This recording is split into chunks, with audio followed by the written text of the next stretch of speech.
olay çok dehşet vericidir ve olay haince yapılan bir şeydir. Kim ve kimler tarafından yapılmışsa olay muhtemelen gerginliği tırmanmak içindi. Çünkü bölgede olup biten gerginliklerin nispeten de olsa biraz sakinleşme durumu gelmişti.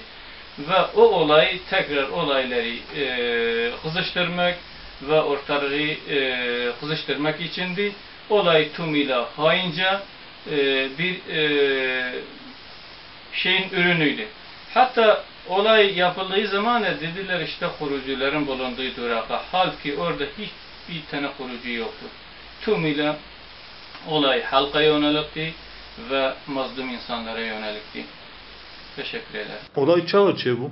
Olay en bedurmuşe gündüğün durmuş yolcu olarak muhana mali öğretmen kime şey bu şehircet ve şehirmuz olarak yani bu önce bir arabanın mara bu meşgale sebeke ve mahte yolcu çevir muhana gün heyusa çaycı ve şehirmuz havaleme göçkat önce çaycı ve göçkat deki saatete de şehirmuz heyusa göçkat şehirmuz hoca göçkat heyusa bomba patlamış bu ام كانت هذه تجيك الأقوش ربما لا تقيا ومراكنا خاصة ما خلانيت.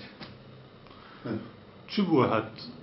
من نجيمش يبو وأز أو كسر جانب لنا ما بين تبع ترشف جانب كذا تبع أقول بديش خمري بو إدنا نوا أنا أغلي رادش أزبو أغلي رادش أزبو نوا هذا.